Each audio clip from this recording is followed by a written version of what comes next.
Now, a reputation takes a long time to build. It can be lost in an instant in the time that it takes for an oil slick to hit a beach, for a train to crash, for the chairman to have an affair, for a drug to poison a child, for a hypocrite to be exposed, or for a banker to lose your money. Holding back the tide, or at least trying to hold up the reputations, rightly or wrongly, is the public relations industry. They are having a get-together in Paris today. PR executives from around the world agonising on how to build reputations and how to protect them in a world of instant, anarchic, ubiquitous communication. Sergei Zverev is the president of KROS. That's a Russian PR company. He joins me now from Paris. Sergei, it really is a global industry now, isn't it? And when I say global, I am particularly talking about the developing nations, which 5 or 10 years ago you would not have said. Good evening. You know, it's a good question. Global industry, it's a global industry because there are two different kind of gay players in this market. First of all, it's a global company, which you can see everywhere in every country, and it's a really very huge market. But especially in development country like Russia, for example, we have quite big amount of independent agencies which work in the domestic market. And it was an interesting discussion during the last couple of days in Paris how to develop our industry. What does it mean public relations in the digital era? How we can work with social networks? What does it mean traditional media today in our society? How to engage people? How to protect reputation? How to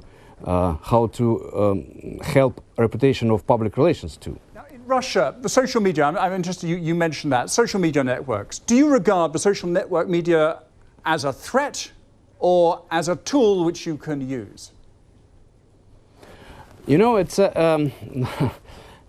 this social network, it's a world of public relations, because when people became resident of social network, they already start to live in the relations world, and the basic idea of network is public relations.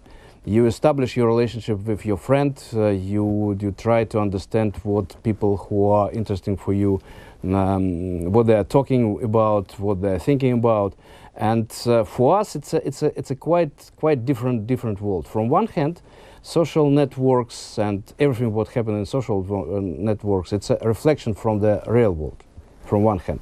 From another hand, today social networks have huge influence to our reality.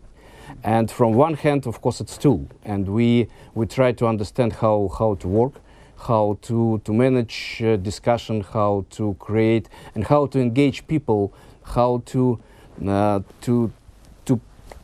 promote, to divide some information around different spheres and different networks. So, Sergei, you know, can I just interrupt you there? But coming to Paris and meeting PR companies from all around the world, what do you think is the big difference between your industry in Russia and the industries, the developed industries in the West, in America, and in Europe? You know, there's no big differences. There's no big differences because relations is relationship.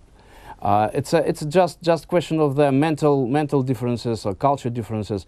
But the main instruments, the main ideas, the main problems which we have in Russia, when we're talking with our friends and our colleagues around the world, we have exactly the same problems and the same ideas. The main problems today, we are living in the information era, and information is around us. If 10 years ago we were customers of information, today everybody produces information, and we already compete. Yeah, we already compete not between ideas, but we compete for the time. Okay.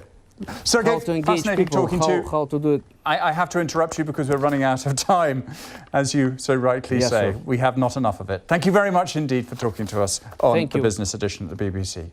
Do stay with us on BBC News. We've got a lot more to come. Topping up the Dead Sea. We look at some unexpected side effects of a huge desalination project in Jordan.